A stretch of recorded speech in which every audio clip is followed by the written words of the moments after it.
Assalamualaikum dan salam sejahtera. Nama saya Puan Ayu. Saya mempunyai seorang anak Down Syndrome yang berusia 3 tahun setengah. Namanya Nazmi Shah bin Shahrul Nizam. Nazmi anak ketiga daripada 3 orang adik-beradik. Perwatakan sangat ceria. Dia sangat suka bermain bersama kakak-kakak di rumah. Down syndrome disebabkan oleh kromosom tambahan pada nombor kromosom 21. Ada 3 salinan kromosom, biasanya hanya 2 salinan. Penyakit ini dikenali juga sebagai trisomi 21. Biasanya anak-anak Down syndrome ni kita boleh lihat daripada fizikal yang agak ketara, macam muka dia, mata yang sepek, hidung yang kemek. Dia akan ada suka lidah terjulir, jari yang pendek, jari tangan, jari kaki biasanya pendek lah. Lepas tu dia akan leher yang pendek. Adalah ciri-ciri fizikal yang paling ketara lah pada anak-anak Down syndrome. Masa saya dapat tahu yang Nazmi mengalami sindrom Down, masa tu saya tengah pregnant. Masa tu kandungan dalam 2 bulan setengah. Melalui ujian darah, itu adalah test yang pertama lah daripada doktor yang mengatakan yang anak saya kemungkinan menghadapi sindrom Down. So saya buat second test masa kandungan 5 bulan melalui ujian air ketuban, di mana keputusannya adalah positif yang Nazmi memang ada sindrom Down lah. 5 bulan setengah tu masa doktor scan, dia ada small hole dekat jantung dia. Doktor cakap kemungkinan dia ada jantung berlubang, tapi untuk kepastian kita tunggu selepas bersalin. Selepas dia buat operation jantung tu, baru dia start belajarlah macam mana nak merangkak cara yang betul. Sebab biasanya budak-budak Down syndrome ni dia ada low tone masa yang agak ketara. Banyak body part dia yang lembik, yang kita biasanya kena fokus lebih lah. Saya mula menghantar Nazmi ke pusat intervensi awal seawal usia 9 bulan. Di sana memang tempat khas untuk kanak-kanak sindrom Down. Budak-budak Down syndrome boleh belajar dengan terapis yang ada dekat sana, macam fizioterapi dia akan buat untuk kuatkan masa kanak-kanak. Banyak juga terapi lain yang ada dekat sana, macam terapi cara kerja, dia ada fine motor, gross motor, juga speech therapy. Dia still ada check up dekat hospital dalam setahun sekali untuk tengok kalau ada masalah jantung lagi ke atau tidak. Selain daripada itu, setiap tahun dia akan buat check up pendengaran dan check up mata. Cabaran yang saya alami setakat ni, kita kena kuat lah daripada segi emosi. Perlu sokongan daripada keluarga dan kawan-kawan. Daripada itu mungkin kita boleh dapat daripada support group macam dekat Facebook atau WhatsApp. Dekat situ kita boleh berkongsi apa masalah kita atau kita perlu apa-apa bimbingan daripada mereka. Harapan saya untuk jangka pendek, baik untuk Nazmi, macam kemahiran urus diri seperti toilet training, ketandas tanpa bantuan, which is yang sekarang kita dah buat dah sikit-sikit kat rumah, juga dekat sekolah. Dan daripada itu saya berharap Nazmi boleh tingkatkan lagi lah kemahiran berkomunikasi dan memudahkan Nazmi untuk communicate di sekolah pada masa akan datang. Untuk long term, saya punya harapan dia boleh berdikari dan dapat pilih minat yang dia suka. So kita fokuslah dekat situ untuk bantu dia pada masa akan datang.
Mencari timba si anak dara, di bawah sarang burung tempur. Salam sembah pembuka bicara. Selamat datang untuk semua.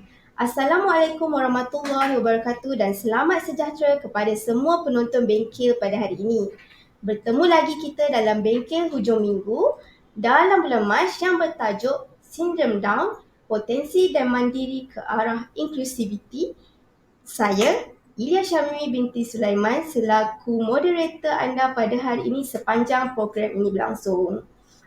Okey, bengkel hari ini diadakan bersempena dengan Bulan Kesedaran Sindrom Down sedunia pada bulan Mac pada setiap tahun. Hari ke-21 pada bulan ketiga dipilih bersesuaian dengan keunikan sindrom Down, iaitu sindrom Down berlaku disebabkan kehadiran 3 kromosom pada kromosom ke-21. Menarik kan?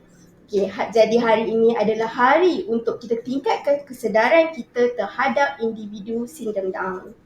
Okey, topik kita tadi iaitu potensi dan mandiri ke arah inklusiviti ini adalah untuk memberikan gambaran kepada masyarakat, khususnya ibu bapa dan guru dalam menilai potensi dan sokongan yang boleh kita berikan kepada individu sindrom Down bagi mewujudkan peluang ke arah inklusif dalam pendidikan untuk mereka.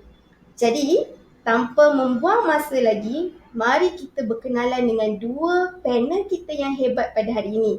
Okey, saya nak jemput panel pertama kita.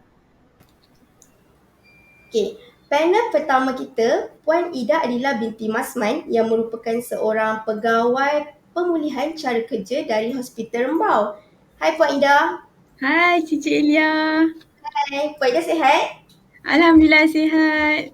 Alhamdulillah. Rindunya dengan kawan-kawan Genius. Untuk makluman semua penonton, Teacher Ida juga, Puan Ida juga pernah berkhidmat di Jenis Kurnia terdahulu, namun telah meninggalkan kami dan berkhidmat di Hospital Rembau. Okey, mari kita berkenalan dengan panel kedua kita pula. Okey, saya jemput Puan Lee Sien. Halo, selamat pagi. Hai Puan Lee Sien. Okey, saya kenalkan Puan Lee Sien ya. Okay, Puan Lee Sien Chu merupakan ibu kepada anak sindrom Down dan sangat aktif dalam memberi advokasi dalam melaksanakan inklusif.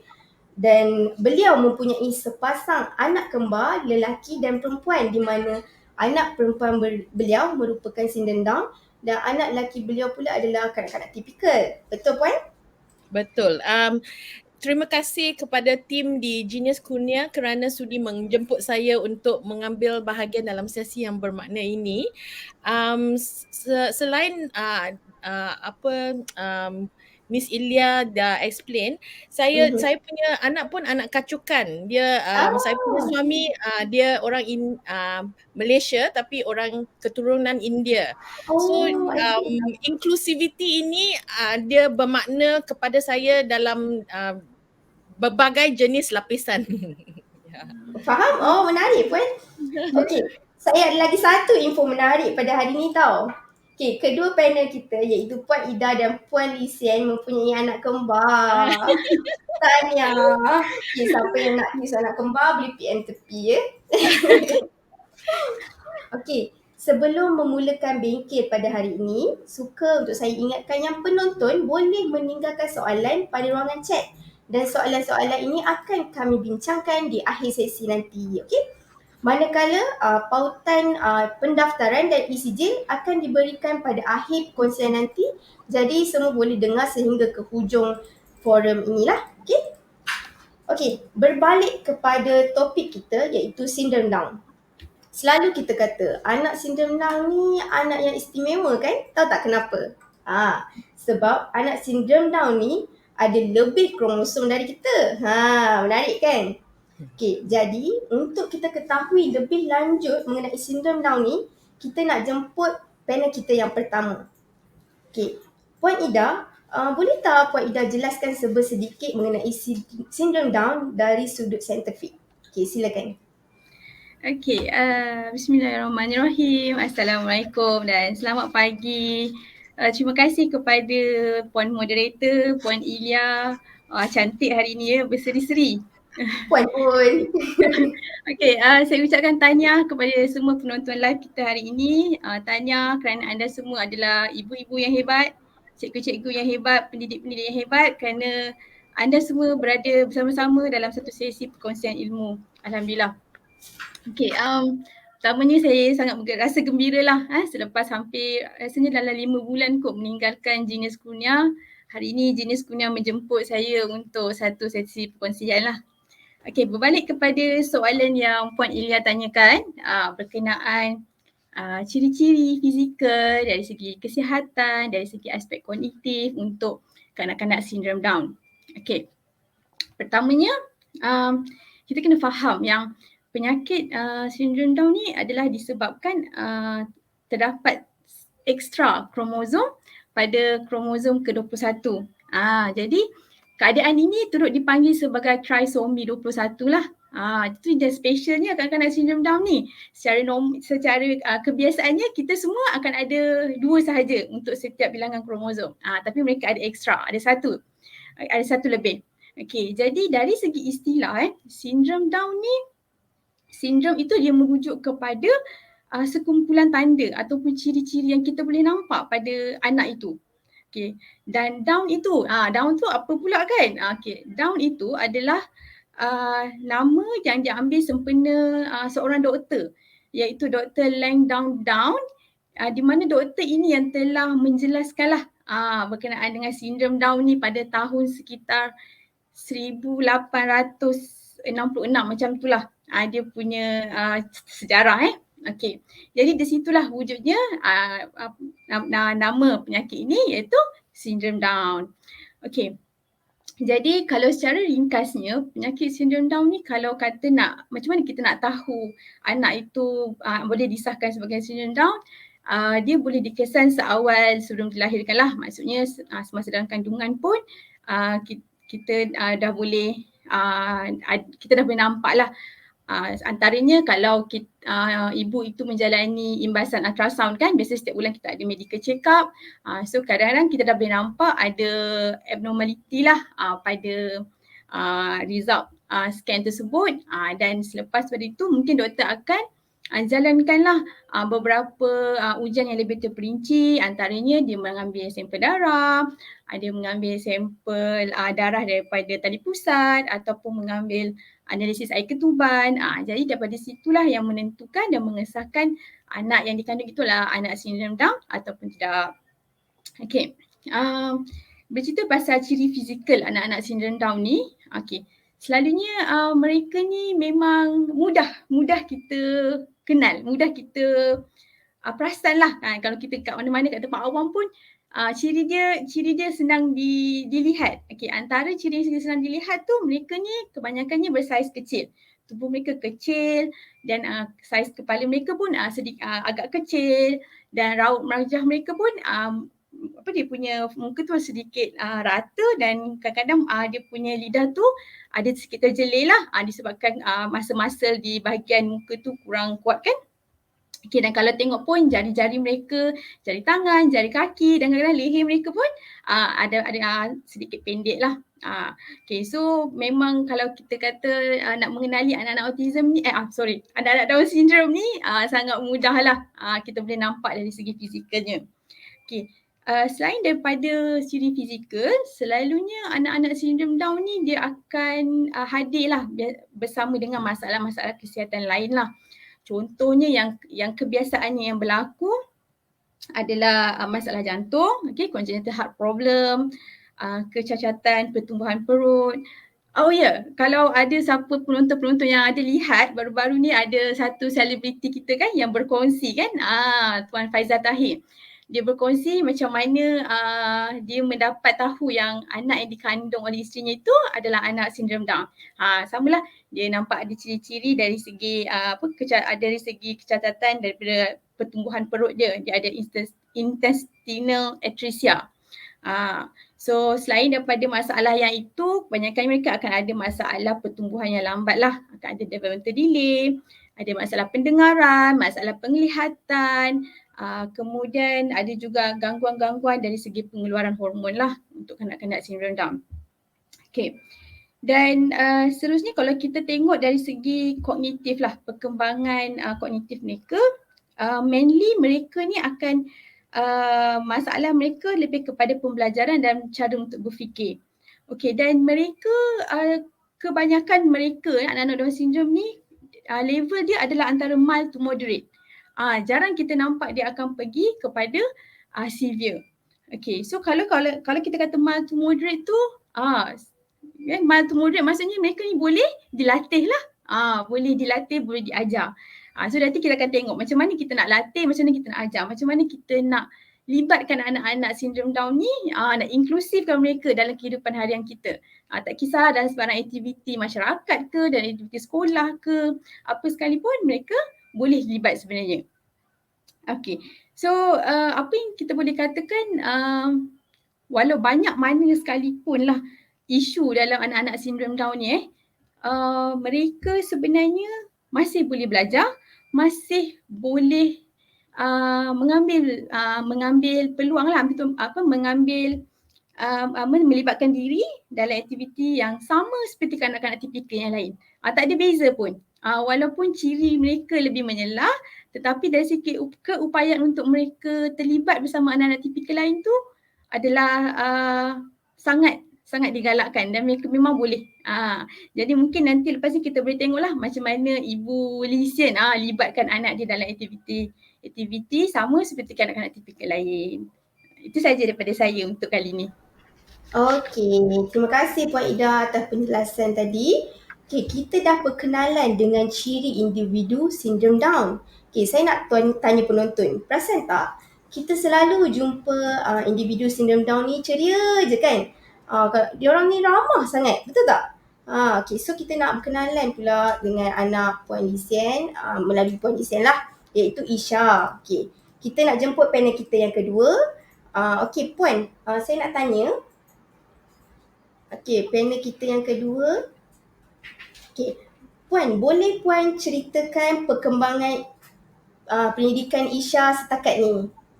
Okey, saya boleh berkongsi dengan anda semua perjalanan kami dengan Isha setakat ini untuk menunjukkan kepada anda mengapa begitu pentingnya pendidikan inklusif bagi bukan saja kanak-kanak macam seperti anak saya Isha, tetapi semua kanak-kanak.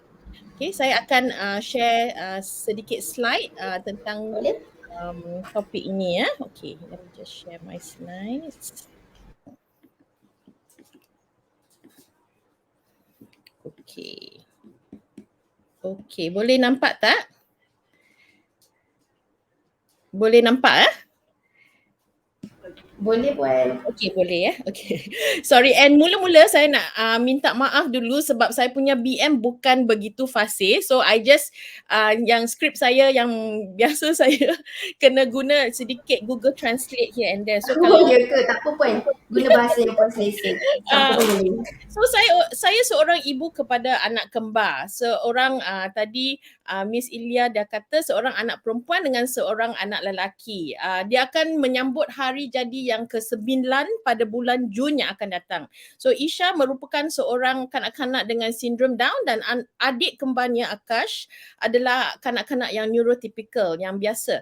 So anak-anak saya sudah cakap dia juga merupakan anak kacukan kerana saya punya suami keturunan India, saya keturunan Cina. So perkataan inklusif ini sangat bermakna kepada keluarga saya dari segi pelbagai lapisan.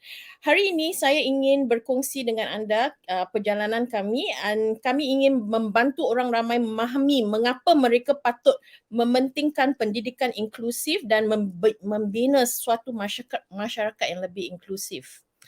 Okay. So I let Isha memperkenalkan diri sendiri. Video ini diambil masa 3 tahun lalu semasa dia masih berumur 5 tahun. Okay.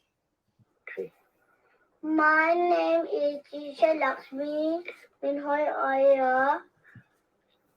I have the names of 3 goddesses in my name. Isha is another name for Parvati.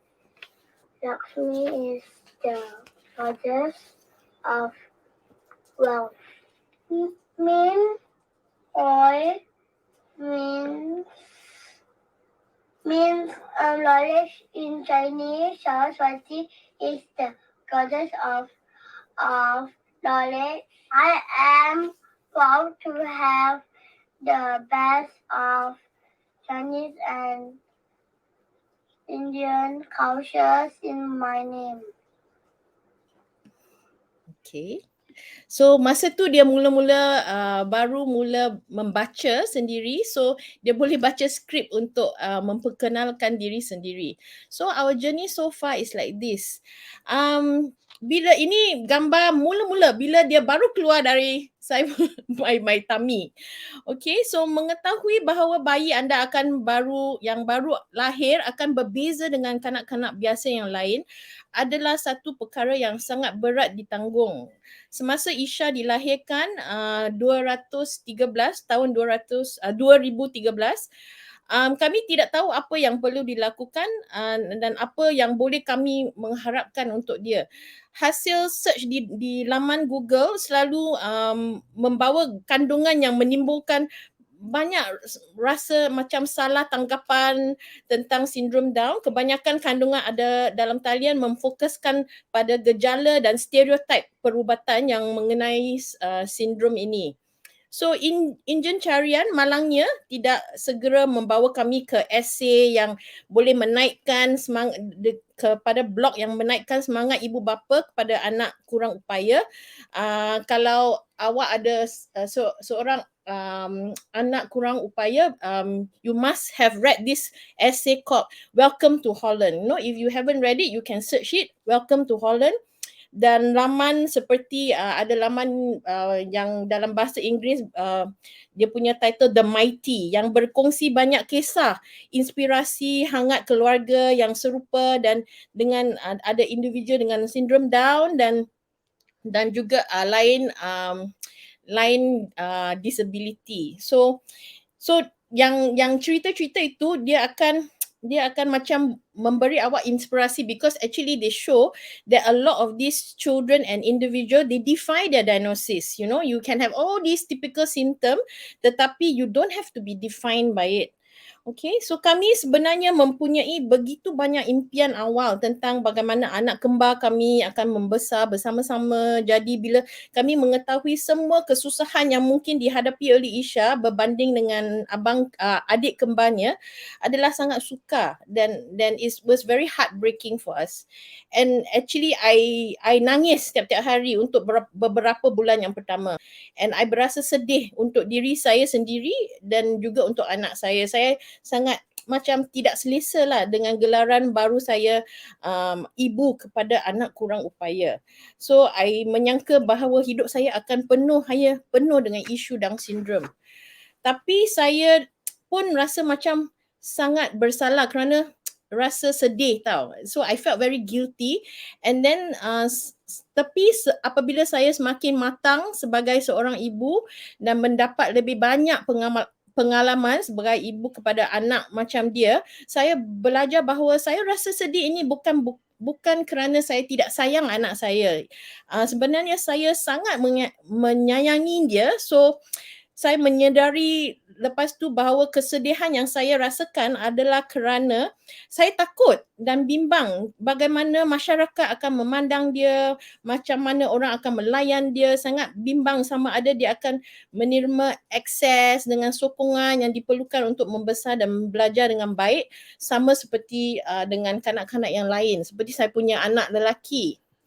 So mula-mula tempat yang pertama kita dapat sokongan ialah dengan Pusat Nasional Yayasan Sindrom Down Kiwanis or the Kiwanis Down Syndrome Foundation.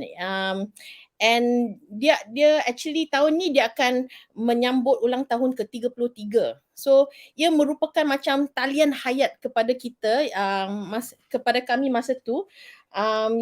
Dia macam memberi kami kekuatan lah dalam beberapa bulan pertama selepas diagnosis, and then also dia membantu kita cari normal yang baru, and then dia memberikan kami banyak sumber informasi yang kaya. Dia memperkenalkan dan menghubungkan kami dengan keluarga dalam kumpulan sokongan ibu bapa mereka, the parent support group. And then ini sangat penting. So if you have a child with a disability, it's very important to reach out to a parent support group, because actually parents know a lot of things, sometimes even more than the medical professionals. And kumpulan ini memberi kami petua kritikal dan sokongan emosi yang kamu perlukan. And then after that, baru kita boleh macam we can accept it, and then we can move forward and we feel less alone. So lepas tu kami juga sangat bernasib baik lah, kerana we have the resources, you know. We know not everybody is so lucky. We have the resources, we can find doktor yang proper doctors, developmental pediatrician, ahli terapi yang baik, macam ahli fisioterapi, and then like Puan Ida, that kind of OT, a good OT, ahli terapi pemakanan pun ada, ahli terapi pertuturan, speech therapist, osteopath also we went to see, dan profesional lain untuk menyokong kami. Then actually we just didn't know lah, but tapi in the first 2 years is a lot of steep learning curve. So we went through a lot of steep learning curve. So this is actually gambar Isha bila dia mula-mula dengan dia punya prasekolah mainstream. Dia dari umur 2 bulan hingga ke 2 tahun dia masuk Kiwanis Down Syndrome Foundation, the National Center, the school there where it's all therapy based. And then lepas tu saya masukkan dia dekat prasekolah yang biasa. So this is a start of her inclusive journey. So actually lepas saya lahirkan bayi seperti Isha, I realise actually that, you know, there's a lot of other disability yang kita boleh tak nampak semasa pemeriksaan prenatal. Like Down syndrome, you know from the prenatal diagnosis. Tapi ada macam autism, and then a lot of other disability you tak tahu until later on in the child's journey. You know, there's a lot of things that can happen later on.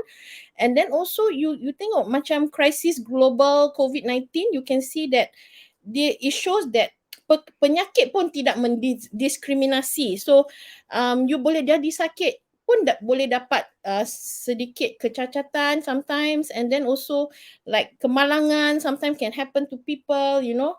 Kalaulah kita hidup dengan masyarakat yang boleh menyokong penuh keluarga dengan kanak-kanak yang berbeza dari apa cara sekalipun, then kita tak perlu takut, you know, kalau kita dapat anak yang kurang upaya atau yang berbeza, because then we will always feel supported, you know. Tapi di Malaysia I think masih banyak yang perlu dilakukan untuk membina masyarakat yang inklusif lah, dengan also tenaga kerja inclusive workforce, inclusive workplace, and tapi dia bermula dengan pendidikan inklusif. Okay, so that's all I want to say for now.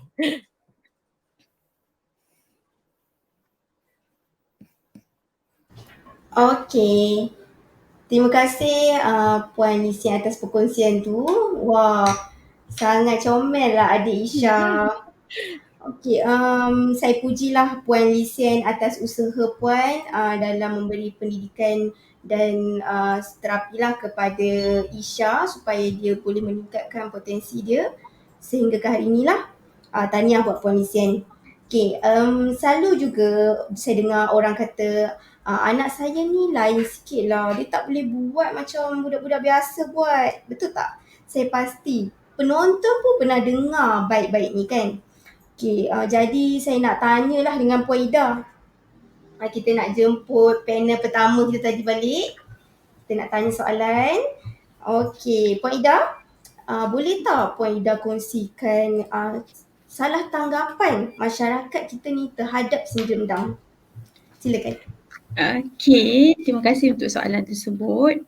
Okay, memang kalau ikutkan bila sering kali lah kalau kita terjumpa ke kita tersempat dengan anak sindrom Down ni kan, kita mudah ada tanggapan-tanggapan lah. Basically sebab tanggapan-tanggapan ni wujud disebabkan kanak-kanak sindrom Down ni ciri dia lebih menyelah kan. So bila dia ciri lebih menyelah, tanggapan tu lebih banyak lah daripada masyarakat kita. Okay, jadi saya cuba ungkapkanlah sedikit sebenarnya banyak salah tanggapan yang wujud dalam masyarakat kita ni, tapi kita tengok yang kebiasaannya berlaku lah. Okay, saya buka slide lah dulu ya. Okay.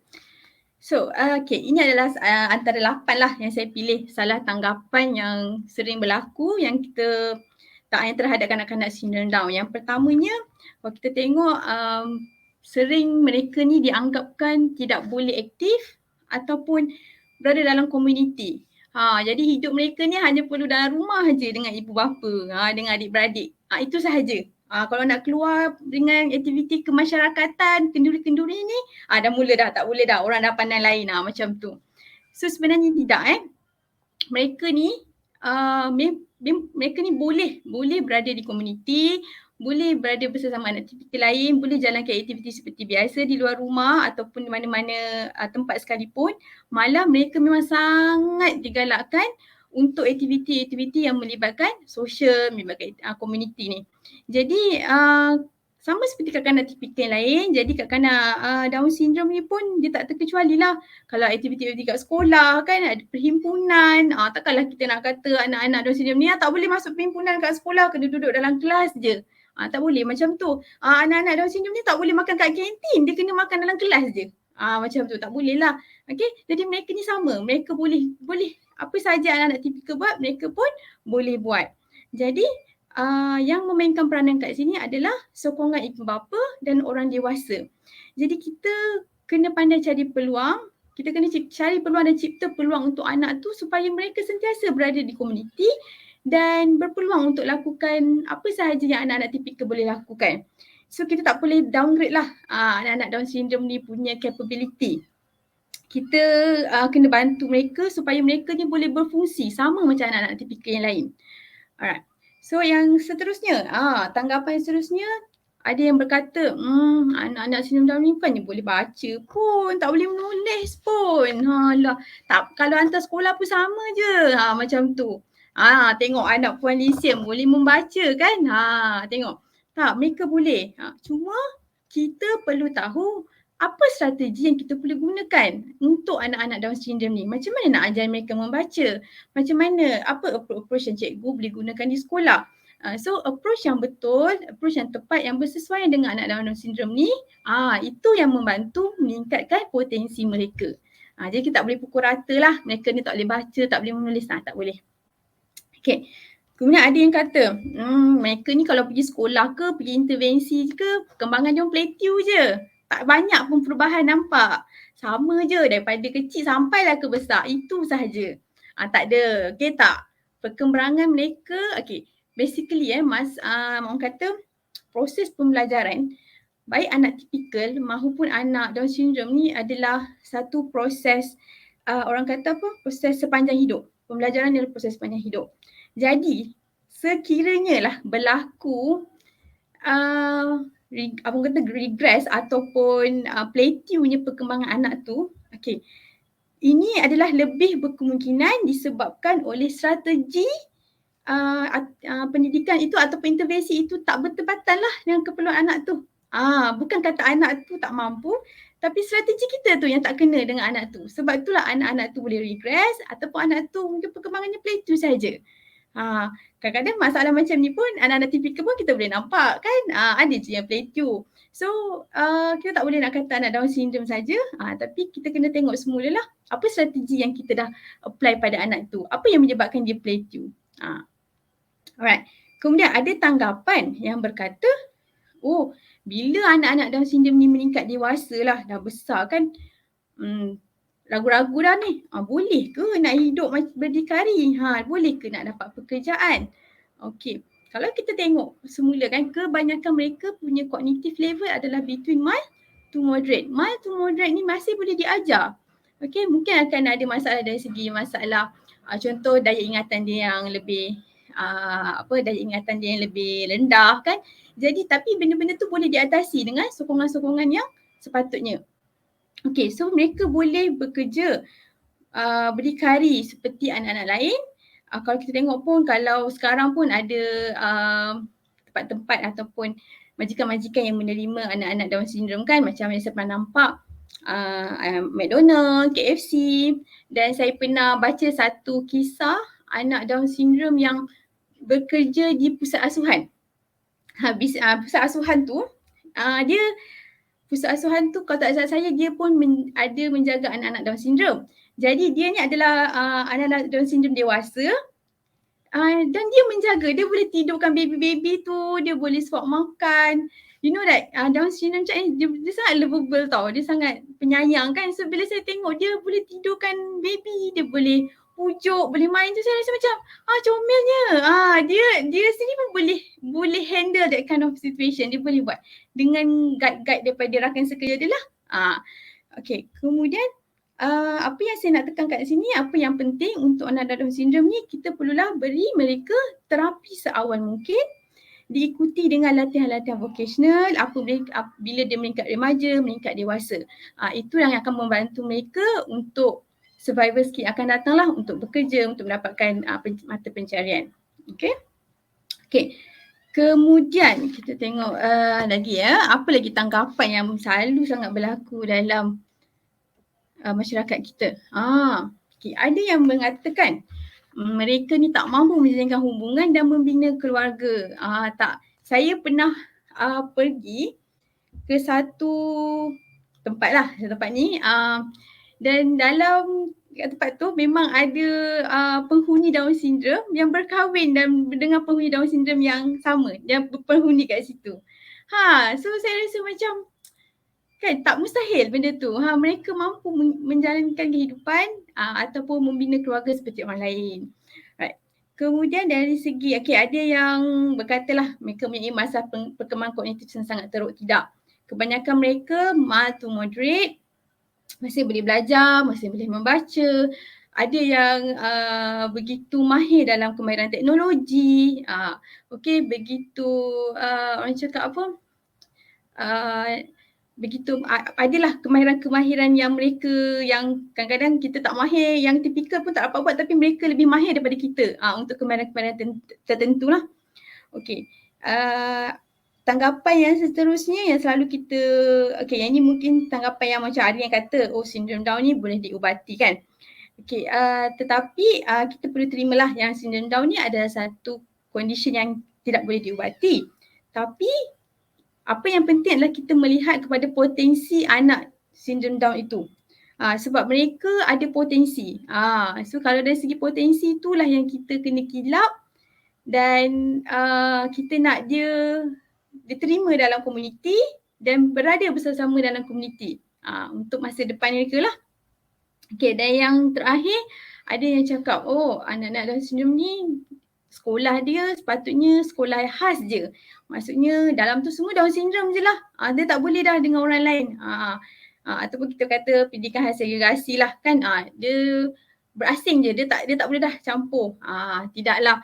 Sebab kalau kita tengok kan anak-anak syndrome Down ni dia sangat macam ni dia sangat bagus dalam meniru rakan sebaya tau. Dari segi dia suka modeling approach tu.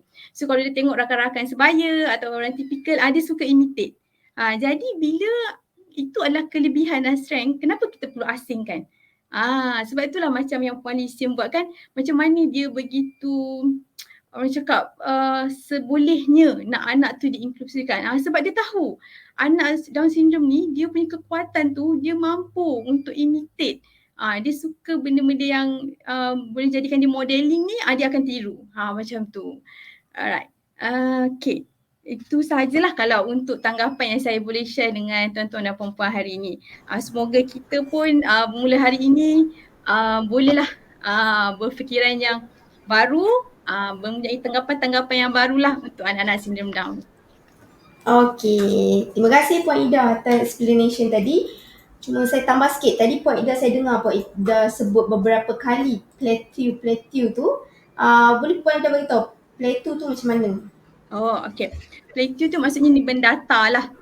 Dia mendata sahaja. Dia Orang kata kalau dia dah pergi intervensi kat OT, dah pergi jenis kurnia pun dah pergi. Tapi orang kata sama je plateau dia. Tidak. Kalau Patutlah ya. dia mendata je tidak. Dia Hmm. ada perkembangan dia, tapi kalau berlakunya plateau tu, tu kita kena tengok balik apa yang menyebabkan dia plateau. Okey, jelas sekarang. Okey, saya harap penonton pun faham ya. Okey, so kita dah tahu, dah jelas tentang salah tanggapan ni. Jadi menjadi tanggungjawab kita lah pula lepas ni untuk betulkan tanggapan kepada masyarakat lah. Tak semestinya kita nak kena tunggu yang ada individu autism dalam keluarga kita baru kita nak betulkan tanggapan tu ya. Kita sebagai masyarakat biasa pun kita harus sedar dan kenal dan juga aware tentang mereka cara tanggapan inilah. Okey, tanpa lengahkan masa lagi, kita nak tanya Puan Lisian pula. Okay, kita jemput panel kedua kita. Okey, Puan Lisian. Okey, boleh Puan Lisian cerita sikit bagaimana persekitaran pendidikan inklusif yang Puan Lisian yang melibatkan kanak-kanak tipikal ni memberi manfaat kepada Isha berbanding berada di sekolah yang khas sahaja. Okay. So wait I pergi saya punya slides sekejap. Wait. Okay, boleh nampak tak? Okey, boleh? Can see. Okay. Boleh, jelas. So okay. So I nak ceritakan sedikit lah tentang apa dia pendidikan inklusif sebenarnya, you know, and then kenapa semua orang patut pentingkan pendidikan inklusif. Okay, so yang ni ada satu diagram and I want to first thank Puan Ida because I thought her list of salah tanggapan was great. Itu memang biasa punya salah tanggapan terhadap kanak-kanak macam Isha. So first of all, actually dulu orang tak faham tentang sindrom Down. So dulu dia punya benda is more like exclusion model. Okay, exclusion model is when dia memang disegregasikan. Dia tak dibenarkan pergi sekolah. Mungkin dia punya ibu bapa pun rasa dia tak patut pergi sekolah. They keep them at home. Sometimes disembunyikan dekat rumah. You know, they feel ashamed of them. So that's the last time, the olden days, the exclusion model. Okay, so sekarang the trend is more inclusion. So apakah sekolah inklusif? Sekolah inklusif penuh sama ada awam atau swasta masih jarang di Malaysia. Apabila Isha bersedia untuk melanjutkan pelajarannya ke sekolah rendah lepas prasekolah, saya dan suami saya melawat 14 sekolah. So, sekolah swasta dan mempunyai beberapa pengalaman yang cukup what you call menyayat hati, you know, it's like very heartbreaking. Sebelum kami menemui sekolah inklusif untuk kedua-dua anak kami, ramai orang yang berniat baik dia kata, why, kenapa awak tak bagi dia pergi sekolah khas, you know, dengan kanak-kanak yang serupa dengan dia sahaja. Kerana dalam fikiran orang ramai, kanak-kanak berkeperluan khas, special kids atau kurang upaya paling baik dilayan oleh sekolah pendidikan khas yang mengikut model pengasingan. Okay, that means the segregation model. So kalau you lihat dekat sini, the segregation model. So saya ingin memberitahu anda bahawa ini tidak semestinya alternatif yang paling bagus. Untuk kanak-kanak, setengah-setengah kanak-kanak mungkin dia perlu model macam ini. It's okay, you know, it's nothing bad about this model. Tapi kanak-kanak istimewa kita yang berupaya untuk menyertai sekolah arus perdana, the mainstream school yang inklusif akan mendapat manfaat yang lebih bagus berbanding dengan yang berada di sekolah yang biasanya memisahkan program pendidikan am dengan pendidikan khas. So sekolah inklusif sedemikian distrukturkan. Kalau inklusif, dia akan distrukturkan supaya semua pelajar belajar bersama-sama dalam bilik darjah yang sama. Bukan untuk setengah-setengah kelas saja. Dan pendidikan inklusif juga berbeza dengan modal integrasi. Sekarang kita dapati ramai sekolah awam dia ikut integrasi, but it's okay. I think it is a step in the right direction. You know, setengah-setengah sekolah awam pada masa ini dia ada macam dia ada aliran pendidikan khas. Dan tapi apa yang saya tak setuju ia memerlukan dan memaksa pelajar yang mempunyai masalah pembelajaran atau ketidakupayaan lain untuk berubah. So dia macam kata, you mesti sedia untuk atau layak masuk kelas arus perdana. Sebaliknya actually ini pembelajaran dan pendidikan inklusif adalah hak asasi kanak-kanak untuk mengambil bahagian dan kewajipan sekolah untuk menerima kanak-kanak itu.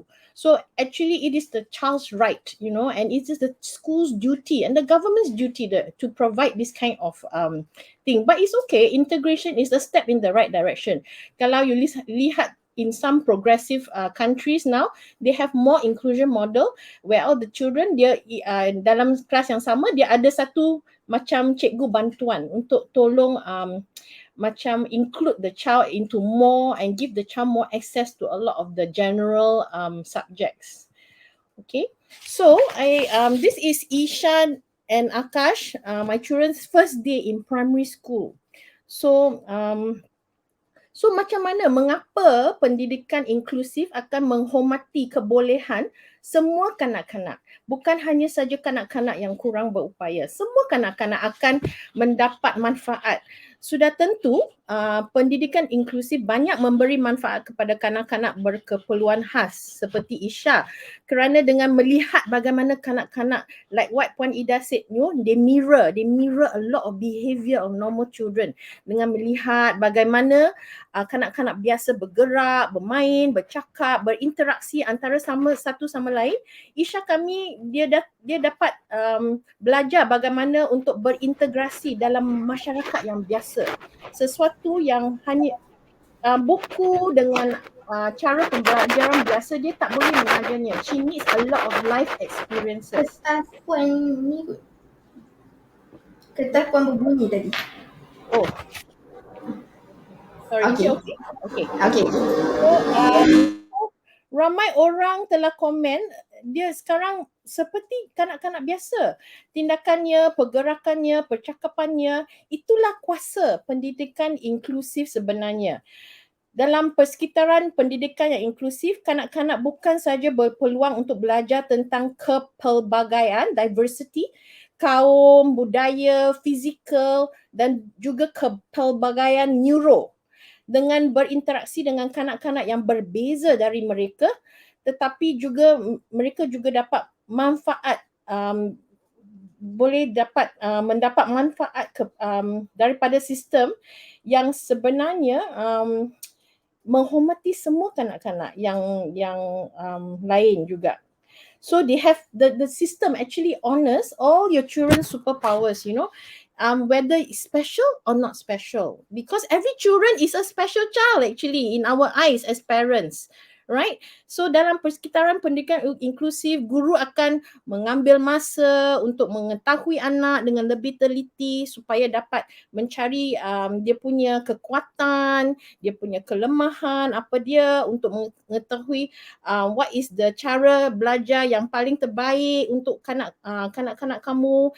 And then we know that in this era sekarang pendidikan yang baru ini, kanak-kanak dia ada cara belajar yang berbeza, kadang-kala walaupun kanak-kanak yang biasa juga. So for example, dia akan belajar secara visual, secara oral, secara lisan, kinestetik, physical, logical, social, ataupun belajar secara bersendirian. Some children they learn better alone and not in a group. So I rasa walaupun kalau saya tak ada anak seperti Isha dengan keperluan khas, saya tetap mahu anak saya bersekolah di sekolah macam ini. Sebab anak lelaki saya yang neurotypical, dia pun berkembang, dia maju dalam persekitaran seperti ini. So we are happy with it, And so inclusion ini tidak semestinya hadir dalam tempat yang mempunyai pakar atau proses inklusif.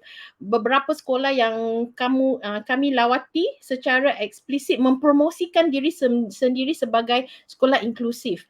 Tapi namun bila kita berbincang dengan dia cepat menonjolkan batasan anak kami. Dia cakap dia melihat anak kami macam makhluk lah yang tak dapat belajar, berkembang atau bertambah baik. So jadi pendidikan inklusif ini bukan mengenai macam is a big gesture or a grand claim or a grand gesture, bukan gerak yang besar tau. Sebaliknya, actually ianya adalah kesediaan untuk benar-benar mendengar dari ibu bapa macam mana anak itu sebenarnya memahami dan menyesuaikan diri dengan cara yang kecil, small steps tetapi yang bermakna. So daripada mengenepikan anak yang kurang berupaya dengan mengatakan, oh kami tidak bersedia untuk menyokong pelajar macam ini. Sebuah sekolah inklusif akan bertanya apa yang boleh kita lakukan untuk menjadi lebih bersedia untuk menyokong pelajar ini, you know, and sometimes it just take even a principal or a teacher, even if the school is not totally inclusive, the principal, the teacher, a group of people in the school who have this kind of mindset, who are willing to try, you know, to understand. And bagi kami pendidikan inklusif adalah macam kesanggupan cikgu kelas, anak perempuan saya untuk menyesuaikan rutin kerjanya. Dia tiap-tiap minggu dia beri saya satu macam, it's like an update lah, like kemas kini tentang dia punya kemajuan dalam minggu ini, kandungan apa yang akan diliputi pada minggu yang depan supaya saya boleh menyediakan dia dengan lebih baik dekat di rumah untuk meningkatkan tahap kerjasama dan pematuhan dia dalam kelas. And then cikgu dia pun dia berfikiran terbuka, dia tak macam dia tidak, she's not close minded, you know, she's open minded. Dia menerima cadangan daripada saya. Mungkin saya punya terapis kata okay, mungkin dia boleh belajar benda ni macam ni lebih baik, then she will accept my strategy pembelajaran alternatif dan buat penyesuaian, you know, some adjustment. And then kadang-kala ini dia punya cara pembelajaran ini, dia juga boleh memberi manfaat kepada kanak-kanak biasa dalam kelas yang sama. Sebab kanak-kanak ni semua dia belajar dengan cara yang berbeza. So there are some children, maybe they are not able to learn in this fixed way. They can actually accept a different way that is used for my child also. And pendidikan inklusif bermakna macam like when during the pandemic, she had a lot of online schooling, you know, and then somebody asked me just now in the Facebook, how you get her to read. Actually, in the start of the pandemic 2 years ago, dia tak boleh baca, you know, it was very worrying for me. And then dia pergi online, tapi dia punya cikgu, dia so nice. Every time the online slide come, they were, I asked her, can you give her a chance? And I said, yeah, okay. So they give her a chance. Dia tunggu tau, bila dia baca dia punya teks dekat slide, dia selalu kasih dia peluang baca. And then dia baca sangat lambat lah, very slow she will read. Tapi the teacher dia tak macam, the teacher doesn't rush her. Dia tak suruh dia baca cepat sikit. And then dia tak mengkritik dia tak mengkritik kebolehannya membaca. And then dia punya rakan kelas juga, dia punya teacher pun, because the teacher is so respectful, the children in the class, even though they're small, you know, small children, a lot of small children, they're very impatient normally. But because the school is like, they promote this kind of caring mindset, actually the rakan kelas, dia penuh hormat, dia tunggu untuk dia menyelesaikan pembacaannya walaupun dia lambat membaca. So dorongan yang kerap seperti ini sebenarnya dia membantu dia actually learn how to read semasa pandemic. So actually a lot of people say, oh, my child didn't learn. My child learned to read during the pandemic because of this kind of inclusive mindset from everyone. So I just stop here for now. Okey, terima kasih Puan Lisien. Okey, saya nampaklah betapa pentingnya peranan inklusif tu dalam meningkatkan potensi anak ni lah, potensi anak dalam satu setting kelas tu. Dan saya juga mengambil kesempatan ni sebagai seorang guru juga untuk kita membuang yang biasa. Saya rasa mungkin guru-guru di Malaysia pun dah biasa dengan perkataan cepatlah macam tu. So sebagai guru kita kena kurangkan perkataan tersebut dan lebih kita menunggu pause untuk anak berkeperluan khas tu memberi respon semula kepada apa yang kita ajarkan. Okey. Okey, berbalik kepada panel yang pertama. Okey, Puan Ida. Okey, Puan Ida pernah mengajar, bukan mengajarlah, lebih kepada memberi terapi kepada murid sindrom Down, betul? Okey, boleh Puan Ida kongsikan kekuatan mereka dari sudut pembelajaran dan macam mana tunjukkan strategi untuk mengajar mereka. Okey. Okey, melihat kepada kekuatan kekuatan anak-anak Down syndrome ni sebenarnya okeylah, kita banyak kekuatan yang kita boleh ambil dan daripada kekuatan tu sebenarnya yang kita boleh dari situ kita wujudkan sokongan lah untuk mereka. So antara salah satu kekuatan yang saya rasa kekuatan yang paling ketara lah untuk anak-anak Down syndrome ni adalah mereka adalah visual learner. Okay, mereka sangat visual learner. Bila tengok dah boleh maksudnya dari segi pemerhatian pun mereka dah boleh belajar. Sebab itulah kalau tengok betapa pentingnya inclusion tu. Disebabkan kekuatan mereka visual learner tu lah, inclusion tu, inklusif tu lagi penting. Menyebabkan dia lagi penting. Okey, jadi dari segi disebabkan dia visual learner, dia berupaya untuk belajar melalui simbol, melalui body gesture, melalui gambar-gambar, illustration. Jadi kalau dalam kelas tu kita boleh tambahlah elemen-elemen gambar tu kan. Kalau ada ibu-ibu bapa yang biasa ke junior schoolnya kan boleh ambil elemen sokongan visual yang mereka guna pakai. Kat mana-mana pun dalam kelas pun banyak sangat sokongan visual. Itulah yang sebenarnya membantu anak-anak Down syndrome ni dalam pembelajaran. Okay, kerana setiap informasi ataupun setiap gambar yang dilihat ataupun sign-sign yang nampak tu memberi satu arahan kepada mereka dan arahan tu lebih kukuh dan lebih orang cakap lebih mudah difahami lah berbanding dengan kita memberi arahan secara verbal sahaja. Jadi ditambah pula dengan kekuatan mereka sebagai visual learner ni, itu lagi mengukuhkan lagi lah strategi untuk membimbing mereka dalam kelas. Okay. Selain daripada itu juga kalau kita tengok anak-anak Down syndrome ni kekuatan mereka adalah dari segi kecenderungan untuk bersosial. Okay. Suka berada dalam kumpulan, suka berkomunikasi, ada sikap empati yang lebih. Jadi kita gunakan dia punya kekuatan ni sebagai satu strategi untuk pembelajaran dia lah, untuk dalam kelas pembelajaran dia. Contohnya kita boleh ajar dia dari segi bantu-membantu kan dalam kelas kan. Tak sepertinya kita belajar menulis, membaca sajalah. So dalam kelas pun kita ada, okey boleh tolong kawan, kita tolong cikgu, okey tolong mengemas. So benda-benda yang social macam tu, aktiviti dalam kumpulan, itu yang kita perlu wujudkan dalam kita punya aktiviti-aktiviti kelas. Sebab itu nature dia yang suka untuk bersosial, suka untuk berkawan. Okay, kemudian mereka kebanyakan mereka sangat mahir dalam mengendalikan teknologi. Okey, mereka pandai mengendalikan teknologi dan ataupun alatan-alatan muzik kalau perasan.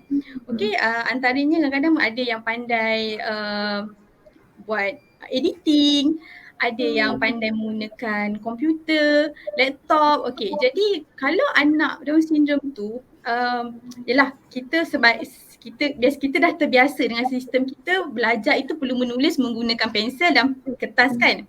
Tapi adalah tidak menjadi satu kesalahan kalau anak tu dia mungkin dari segi kamera untuk menulis tu tidaklah memuaskan, tapi tidak salah untuk kita membuka potensi dia tu, buka peluang dia supaya dia boleh belajar tapi menggunakan teknologi kan. Jadi dia dapat lebih lah, experience dia lebih, dia dapat explore lebih daripada tu. Instead of dia diminta untuk belajar menulis, which is yang itu mungkin memberi kesukaran untuk dia, tapi telah melimitkan peluang dia untuk cuba benda-benda yang lain. Okay. Selain daripada tu ada kekuatan dia adalah cenderungan lah. Macam tadi yang Puan Lin pun ada highlight, mereka ni kecenderungan untuk meniru orang lain. Meniru tingkah laku, sikap rakan sebaya ataupun ahli keluarga. Dia memang akan mirror.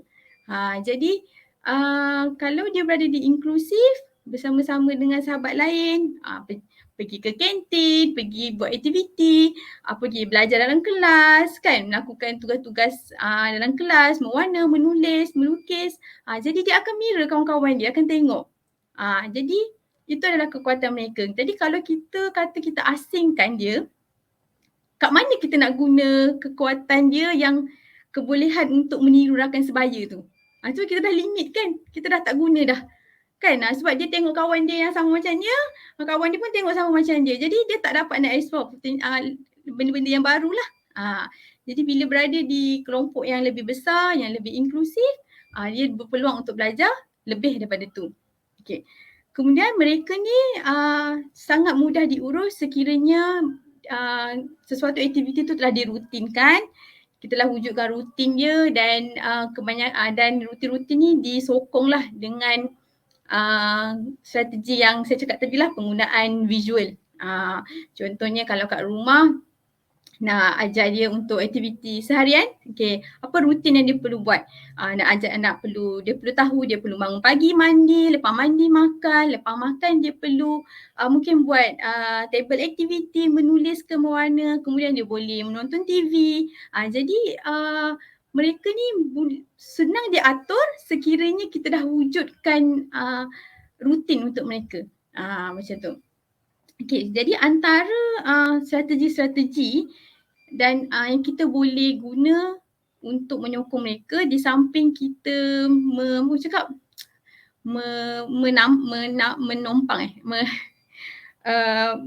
memenuhi kerompongan yang dari segi dia punya kelemahan dari segi kebertuturan, dari segi masalah pendengaran. So ada beberapa strategi yang kita boleh cuba. Saya akan cuba sharekan slide.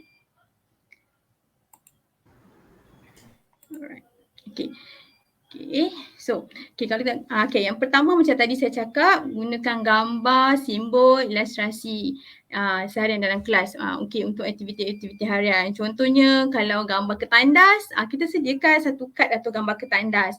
Mungkin kalau kita cakap dengan anak tu dalam kelas kan, cikgu cakap jom pergi tandas kan. Jadi penerimaan dia untuk verbal, maksudnya penerimaan arahan verbal tu, tandas tu lambat untuk dia respon. Jadi kita top up kan dengan gambar. Jadi arahan tu lebih konkret lah. Dia kata dia dengar gambar, dia dengar perkataan tandas dan dia nampak gambar tandas.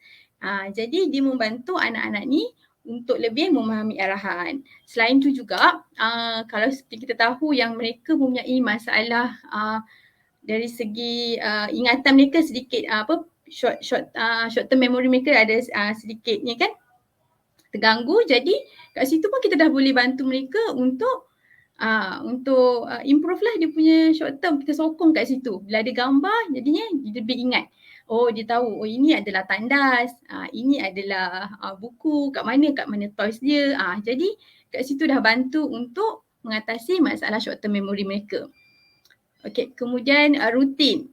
Rutin tu lah ataupun aktiviti berstruktur. So kalau rutin tu biasanya kita kalau kat rumah hari Minggu, kalau hari bersekolah biasa bangun pagi, mandi, siap-siap pergi sekolah, kemudian balik sekolah lah. So kat sekolah sebenarnya dia ada rutin dia. So cikgu kat kelas pun boleh set rutin untuk anak-anak Down syndrome. Contoh hari ni hari Selasa, apa rutin dia? Kalau hari ni rutin contoh dah ada jadual kelas kan. Kita ikut je jadual kelas tu, cuma rutin tu kita top up ataupun kita improvise, kita jadikan dalam bentuk bergambar balik.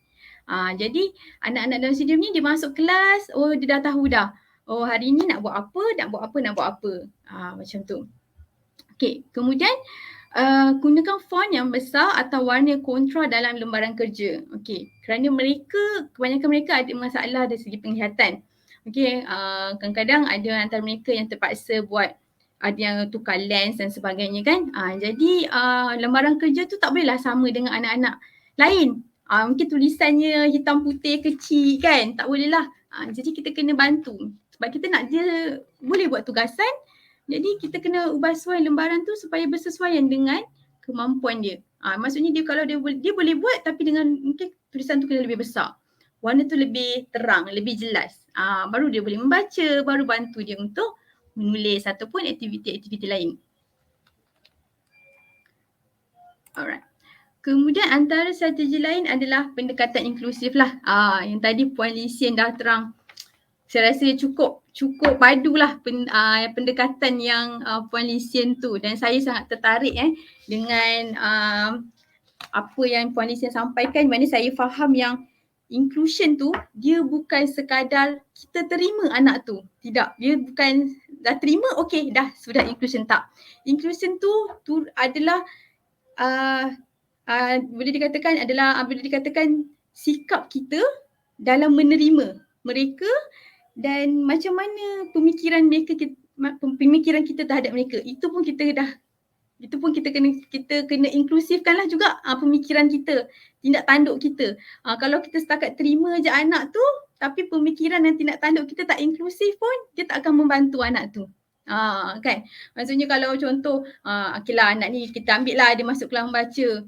Tapi bila anak tu lambat membaca, kita mula dah cepatlah, kita tak nak bagi peluang. Jadi tindak tanduk kita dah tak menunjuk pun kita inklusif, kita menyokong inclusion dekat situ. Okey. Jadi jangan segan, jangan silu untuk libatkan anak dalam aktiviti kemasyarakatan, aktiviti keluarga Kadang ada family day ke, mungkin ada kenduri kendara, kita bawa libatkan mereka sama-sama.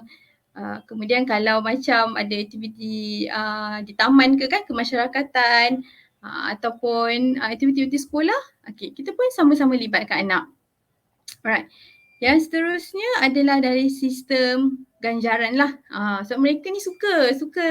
Saya rasa benda ganjaran ni bukan anak-anak Down syndrome atau keperluan khas je. Anak-anak tipikal pun kalau kita menggunakan sistem ganjaran ni pun suka. Kan? Jadi sistem ganjaran ni sebenarnya nak menyokong lah. Kita nak menyokong kepada positive behaviour dia tu. So cuba kita perlu tahu dan kita perlu tahu ganjaran apa yang terbaik untuk dia. Dan kita kena tahu jugalah cara untuk kita sediakan ganjaran tu. Maksudnya kalau betul-betul dia buat sesuatu tu ataupun mungkin kalau kita aim untuk tingkah laku, kalau tak ada tingkah laku tu hari tu, baru dia dapat ganjaran. Maksudnya ganjaran tu tak bolehlah semudah-mudah dia dapat. So dia kena very eksklusif, baru dia dapat. Okay. Kemudian kita boleh terapkan penggunaan teknologi dah dalam sesi pengajaran macam saya ada explain sikit tadi. Cuba kita sekarang pun dah 2022 kan. Kalau tengok sekarang pun kita punya online course pun dah lebih banyak berbanding dulu kita lebih kepada secara bersemuka. So I think the pandemic ni adalah satu satu platform lah untuk kita berubah minda dan fikiran kita supaya pembelajaran tu tak diterhadkan kepada dalam kelas, tak diterhadkan kepada pensel dan kertas, tapi kita dah lebih maju, kita dah ada teknologi, ada komputer, ada tab, macam-macam lah yang kita boleh bagi anak kita explore as long as kita guide mereka lah. Jadi tak perlu limitkan mereka untuk cara-cara yang kebiasaan, kita cari yang luar biasa untuk mereka. Semoga sikit sebanyak strategi ni boleh membantulah ibu bapa ataupun guru-guru dalam kelas dalam sama-sama untuk kita menyokong dan menerima anak-anak Down syndrome ni supaya mereka lebih majulah untuk akan datang. Okey. Terima kasih Puan Ida. Saya nampak Puan Ida tadi berkongsi dari sudut pandang seorang terapis dan juga seorang guru. Hebat sekali. Okey, bercakap mengenai inklusi ni memang saya sendiri sebagai guru akui bukan satu perkara yang mudah untuk kita jalankan lah sebenarnya kan. Okey, tapi kita mesti cuba untuk bantu mereka yang berkeperluan khas ni. Okey, berbalik kepada panel pertama kita, soalan yang saya juga nantikan jawapannya ya sebagai salah seorang guru murid berkeperluan khas ni. Saya perlu dengar dari sudut pandang seorang ibu yang hebat ni pula. Okey Puan, bagaimana Puan sendiri dan juga guru-guru serta rakan sekeliling memberi sokongan kepada Isha, dan kenapa Puan fikir inklusif ni penting untuk semua orang, bukan sahaja untuk mereka yang berkeperluan khas? Okey, silakan. Okay, terima kasih Miss Ilya. So I pun agree dengan sebelum saya show my slides, saya nak cakap saya setuju dengan Puan Ida punya sharing tadi. Sebab actually is betul. Kalau you involve anak-anak sindrom Down dalam cara macam you suruh dia tolong cikgu ke tolong kawan-kawan, dia akan lebih kooperatif. Sebab dia rasa macam diri tengah included dengan dia pun rasa macam dia useful tau, dia macam dia boleh tolong, so they feel proud, and then after that nanti dia bila dia buat kerja dia lagi kooperatif. So that's one thing and it's true. And also dia kita selalu anggapkan kita punya anak kami punya anak ini dia macam robot tau, yang cerdik. So rutin itu sangat penting, rutin dan membina tabiat yang baik. So for example, Isha dia menghadiri kelas kumon. So kelas kumon dia tak tiap hari dia kena buat homework kan, kerja rumah. Tapi dia bila dia rutin sudah set, dia macam satu robot yang ada tabiat baik. Dia punya tabiat buat kerja rumah sangat structured dan tiap-tiap hari dia akan buat. Dia balik sekolah, dia mandi, dia sudah buat homework. Dia lebih bagus daripada dia punya adik. Kadang dia punya adik tak nak buat, tapi dia macam robot, dia mau buat. So she loves the routine. So it's true, but that's why you must build good habits from the beginning. So very important. And then technology also is true. For example, bila dia mula tulis, when she started writing, dia mula menulis, dia punya motor skill tak bagus, right? So dia tak boleh, so dia kena repeat banyak-banyak kali. So as a parent, I mean even though she's my child, dia anak saya, so terrible lah kau kena repeat banyak-banyak kali the same thing again and again. So we use technology. So the technology computer dia boleh bagi dia punya macam reward lah. Dia boleh bagi ganjaran bila dia tulis 10 kali, dia kasih dia macam 1 star lagu ke apa. Dia pun rasa seronok. Then dia mau buat lagi, you know. So actually in the beginning we use technology, tapi when you use iPad semua, you jangan use ini macam flip thing. You use a stylus, macam pencil. So you guna the pencil, and then later on bila dia sudah macam mahir, you tukar pada pencil yang sebenar, and then you guna buku. Because again the pencil skill is different, because kalau pencil yang sebenar you kena tekan lebih keras, and then you kena buat shaping also. Your motor skill is different. So you can't only rely on technology, but you have to pair technology with manual skills, skill acquisition. So that's what I wanted to share based on what Puan Ida shared. I thought it was very good. So now I just want to go through the other slides that I have. Okay. Wait lah. Okay. So now I just want to talk about macam pendidikan inklusif, macam mana di sekolah dia how she receive support and adaptation. Okay, this is mula-mula. Bila dia mula-mula dia punya primary school, sometimes she will do this. The teacher will take a photo and you can see dia memang frustrated lah. So you actually, kalau if you don't have a good mindset, inclusive mindset as a teacher, you think budak ini dia tak kooperatif, dia nakal, dia tak mau dengar kata cikgu. Actually sebenarnya kalau you tengok dia punya sumber, dia punya behavior macam ini, kenapa? You kena tanya kenapa dia macam ini. So during this time dia banyak frustration sebab banyak benda yang kanak-kanak biasa boleh buat dalam kelas dia tak boleh ikut, dia tak boleh buat, dia tak boleh baca, dia tak boleh menulis dengan bagus. So dia frustrated lah. So bila dia frustrated, dia nak sembunyikan diri. Dia pun macam rasa malu. So dia hide under the table a lot. You know, and then saya juga masih ingat satu kejadian yang berlaku semasa dia berumur 5 tahun. Bila dia masih dalam kelas resepsi, macam prasekolah lah, okay, before primary 1, the school have a reception class. So kami dimaklumkan bahawa dia tengah memukul seorang daripada dia rakan kelas dia. And then walaupun cikgu sudah berulang kali cakap dengan dia, tegur dia, ingatkan dia jangan buat macam itu, tapi dia masih buat. So kita pun hairan sebab kanak-kanak itu, dia punya kawan yang dia selalu pukul, dia suka kanak-kanak itu. Dia selalu balik rumah, dia cakap cerita tentang kanak-kanak tu, bagaimana kanak-kanak tu dia punya best friend semua. So kita pun hairan. So lepas tu bila kita dengan cikgu kita discuss, buat pemerhatian, penyiasatan, pembincangan yang lebih mendalam, kita dapat satu we found out what is the real reason. Actually sebab anak lelaki saya, you know anak lelaki, actually kanak-kanak lelaki dia selalu suka main kasar kan. Dia bukan tak suka dia punya kawan dia main kasar, they like to rough play. They like to do rough housing. So bila dia nampak dia punya adik buat macam itu, dia ingat, oh ini cara kalau you kawan baik, you kena pukul dia macam ini. So dia pun ikut lah. So that's why I said sometimes dia macam robot no, they will follow even though it's bad behavior. So you must make sure that you don't follow the bad behavior or you correct it quickly.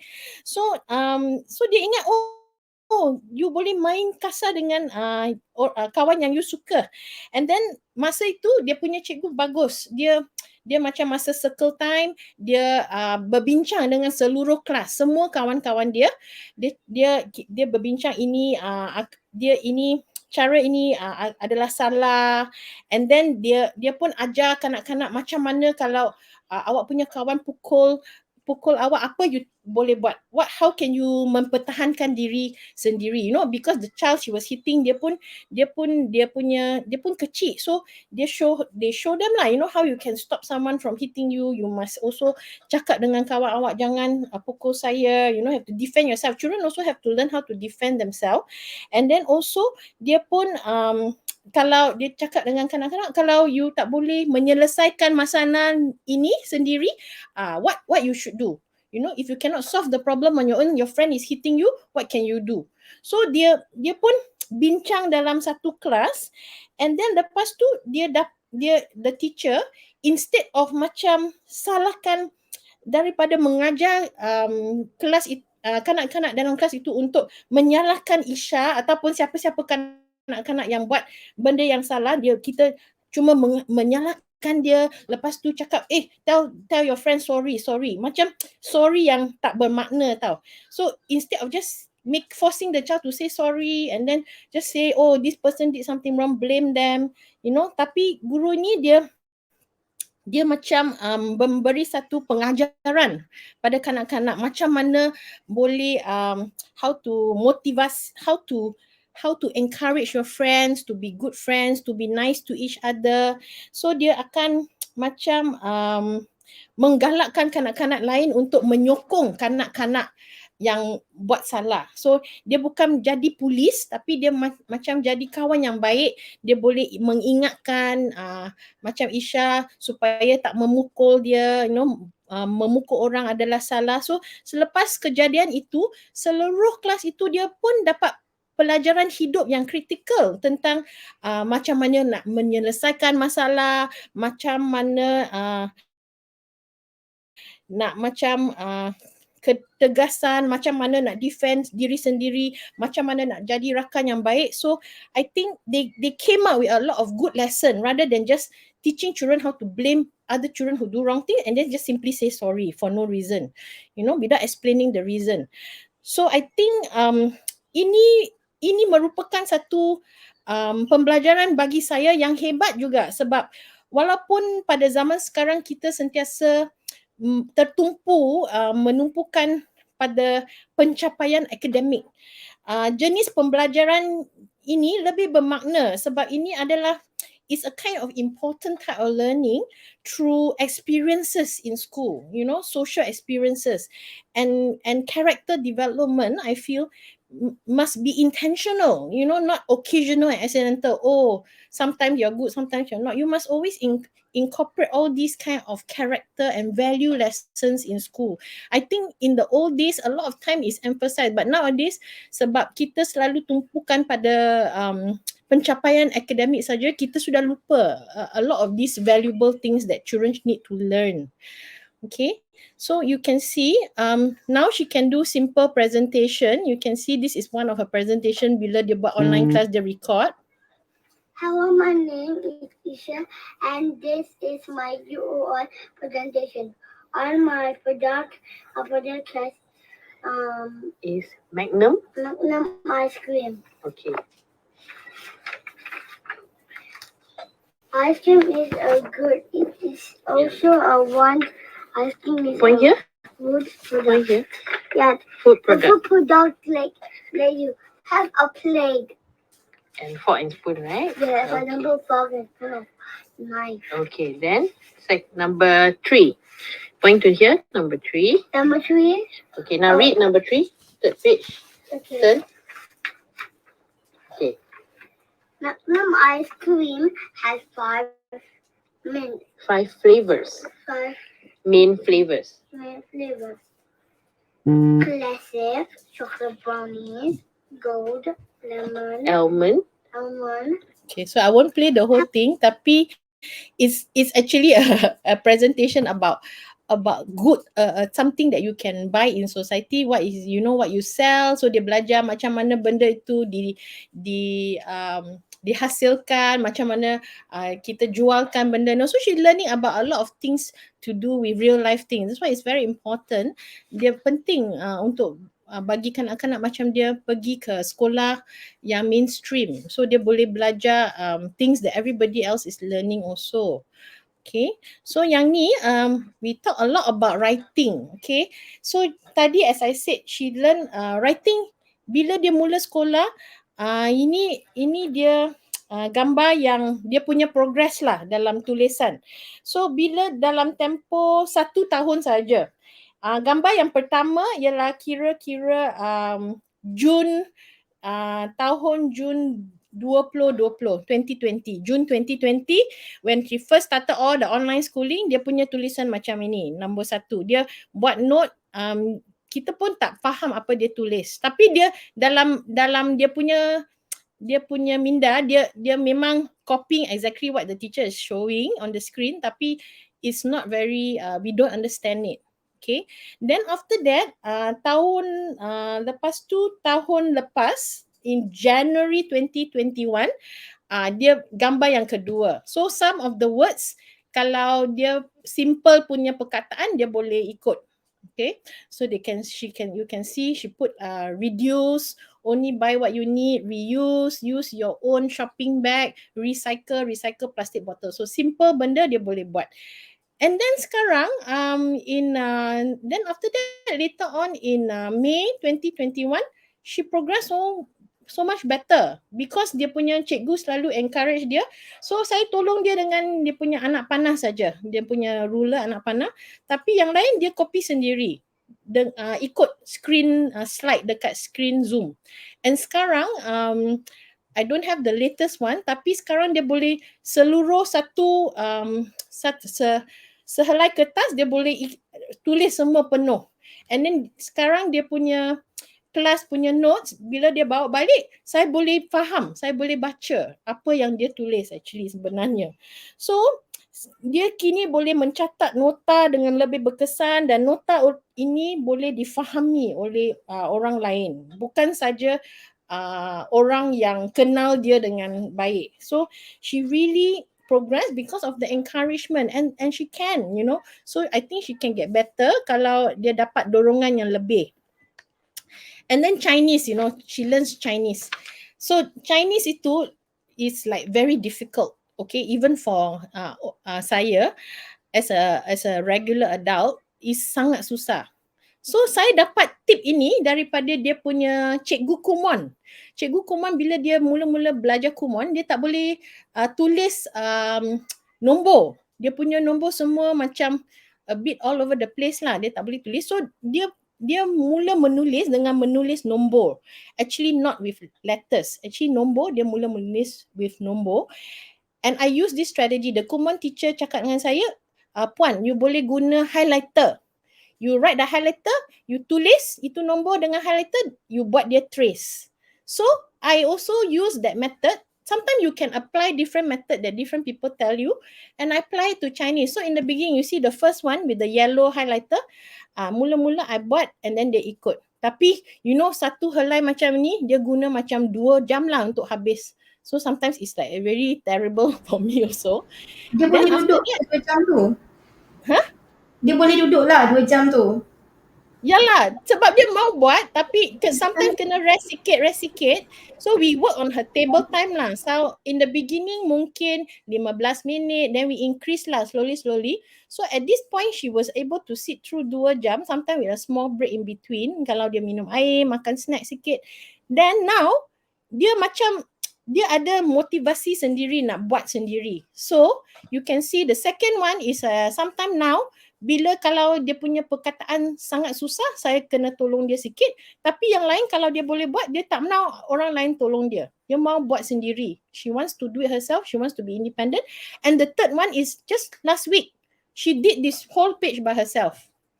Dia tulis sendiri. Saya tak ajar dia apa. So it really helped her, I think, with dia punya motor planning skills. She can know, okay, this, because Chinese is very complex. You have to place this one next to this one. You have to know where to put close together or far away, what stroke to go where.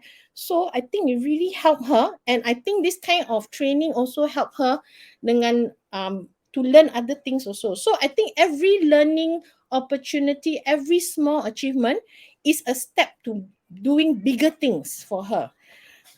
So I think it's very, you know, you have to give them a chance.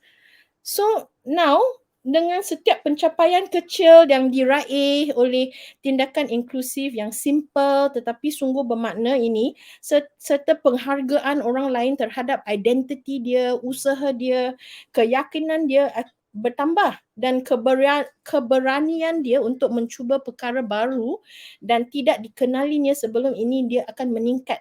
So now she can find so much confidence to do a lot of things. So hari ni dia boleh membaca, dia boleh mencatat nota secara bebas, that means independently. Dia boleh buat kerja matematik yang ringkas, simple lah, you know, simple macam addition, subtraction. Dia punya division multiplication dia masih tengah practice, but at least is getting somewhere. And then dia boleh membuat pembentangan, that means she can do presentation, and dia juga belajar bahasa Melayu, not only English, bahasa Melayu, which I think is very important to learn Malay if you live in Malaysia, because you have to talk to people every day, sometimes in Malay kan, and then Mandarin, and then Tamil she also learn because her father is also Tamil, and then she is also learning a bit of violin. Dulu bila dia belajar violin, saya pun headache also lah sebab saya kena tekan dia punya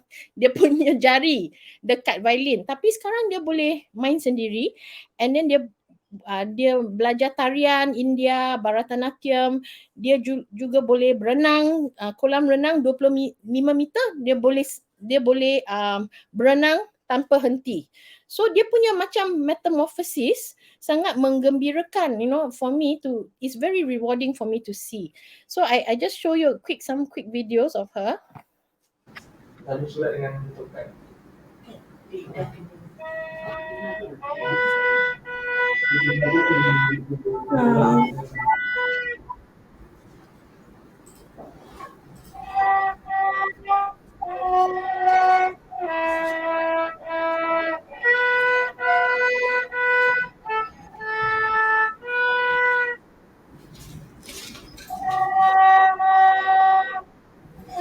So last time when she first learned violin, she always throw the violin on the floor. So the cikgu pun like, oh my god, he's so scared, you know, the violin going to break. Tapi sekarang dia can play on her own, and then is dancing.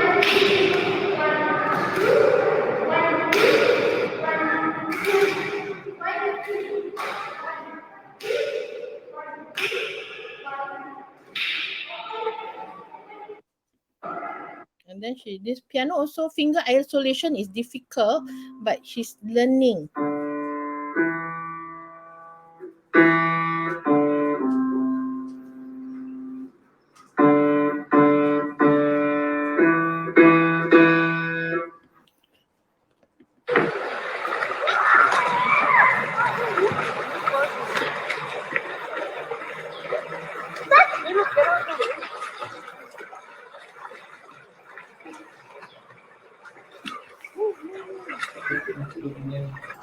Oh,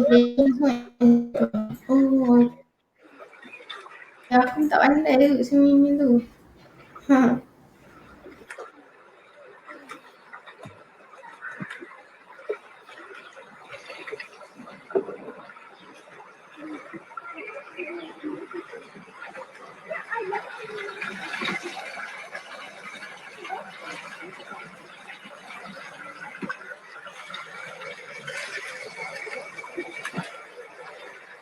So she can swim the whole length on her own. So actually I feel like you have to give them a chance, you know. So what are our hopes? Kita punya harapan untuk dia punya masa depan, and then untuk kanak-kanak that are sama seperti dia. Kami berharap pada masa akan datang Malaysia dan semua kerajaan, terutamanya kerajaan di Asia, sebab di Asia kita selalu ada banyak stigma tentang anak-anak kurang upaya. So saya harap dia akan dapat menyediakan pendidikan inklusif yang sebenar untuk semua kanak-kanak di sini, bukan hanya untuk segelintir daripada kita yang mampu mendapat pendidikan ini secara swasta. Ini hak asasi kanak-kanak kita. And kemudian mungkin kita akan mempunyai lebih, kalau kita buat macam itu, kita akan ada lebih kurang kes penyakit mental, depression, you know, di kalangan kanak-kanak, terutamanya kanak-kanak remaja yang semakin banyak kita lihat di akhbar, in the newspaper, sebab banyak kes depression. Saya percaya bahawa beberapa kes ini dia dikaitkan dengan tekanan yang dirasa oleh kanak-kanak yang belajar secara, dia belajar secara berbeza. Dia bukan belajar macam the fixed way of learning, you know. They're different learners. So mungkin dia rasa macam terperangkap dalam sistem biasa yang menggunakan, mungkin susah untuk mereka harungi. So saya berharap akan ada pada masanya bukan saja penerimaan untuk kepelbagaian saraf. That means I hope will be not only awareness of diversity, but also appreciation, you know, penghargaan yang mendalam untuk diversity and also disability. Dengan pendidikan inklusif, kami harapkan dapat mewujudkan satu dunia yang lebih ramai kanak-kanak yang menerima perbezaan, yang mempunyai hati yang lebih terbuka untuk menerima perbezaan, yang berfikiran terbuka, melihat kemungkinan di mana orang lain melihat batasan. That means we want to raise children who can see opportunity instead of just limitation, you know. And also mungkin kanak-kanak yang akan membesar menjadi ibu bapa yang penyayang kepada anak-anak yang biasa dan juga anak-anak yang mempunyai keperluan khas, dan ahli masyarakat yang bersemangat bersemangat kemasyarakatan. That means I hope we can have children who are more community minded, community spirited, yang akan mencipta dan menyokong apa-apa mungkin adaptasi yang memberi manfaat kepada semua orang. Because if you raise children who are open to differences and can see how other people want to help other people, then they will look into all these things, like they will build buildings that are adaptable for everybody, that are accessible to everybody. Dia akan membangunkan sekolah yang akan lebih inklusif, you know. Dia akan ada satu tempat kerja yang lebih inklusif. So we need to raise those kind of children, you know, not only for our special children but for all our children. So I just want to end and say that lagipun walaupun kita sekarang, even though if we don't have a disability sekarang, kita masing-masing, kita semua di sini akan menjadi tua satu hari nanti. Bila you tua dan lemah, so you akan menghadapi masa susah yang penuh dugaan, macam masa sekarang, masa pandemik, yang kita memerlukan bantuan daripada orang lain. So it is better for us if we raise an inclusive, raise inclusive children, so we can have a inclusive society that will benefit everybody. That's all I want to say. Thank you. Okey, terima kasih sangat Puan Lisian. Saya rasa perkongsian tu sangat bermanfaat. Dan saya tengok tadi adik Isha sangat berbakat. Boleh main violin, main piano, swimming. Oh, semua tu saya tak boleh buat tau. Saya pun tak boleh buat. Puan. Saya selalu marah dia, tapi actually kalau you ask me, I pun tak boleh buat. Okay. Puan, adakah dia dengan kembar dia belajar benda yang sama? Yes, dia belajar benda yang sama Hmm. mostly, tapi dia punya kembar dia ada benda yang lain lah sebab dia budak lelaki. But then Hmm. also we try lah to be the same. Dia punya kembar macam dia punya dia punya model lah, dia ikut sangat. But I'm not showing all these things to show off her ability. I just want to show you that they can if you give them a chance. Yeah. Yes. Yes, true. Saya pun setuju dengan tu. Dan saya ada satu soalan sebenarnya. Saya nampak banyak lah puan buat aktiviti dengan Isha kan. Ada tak pernah kembar dia macam jealous ke? Dulu bila dia kecil, dia banyak pergi terapi. Dia pergi OT dengan fisioterapi. Tapi kalau OT dan fisioterapi untuk budak kecil macam main kan? Macam masuk tunnel, macam dia main game, dia play macam board game semua. So dia rasa sikit jealous kan. Saya pun mau pergi terapi. Dia selalu cakap dengan saya, kenapa saya tak boleh pergi itu terapi, you know? That's like dulu. So you kena, kadang-kadang kita kena asingkan masa untuk dia lah. And then dia punya other activity, kita pun ada buat aktiviti cuma untuk dia lah, you know, dia sendiri. Okay puan, thank you. Okay, saya nampaklah tadi yang inklusif ni sebenarnya bukan je bermanfaat untuk anak yang berkeperluan khas tau. Dia sebenarnya bermanfaat juga untuk anak neurotypical. Sebab anak neurotypical pun belajar banyak benda kan melalui anak sindrom Down tadi, macam Isha tadi kan. Belajar untuk tak pukul kawan, belajar lebih empati. Macam tu.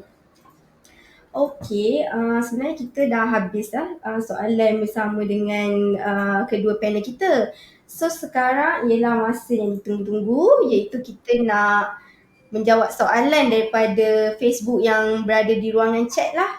So jadi kita nak mulakan dengan soalan pertama dari ruangan chat, iaitu dari kita nak tanya Puan Ida soalan ni. Dari perspektif kognitif, adakah anak-anak sindrom Down diklasifikasikan tidak memayis?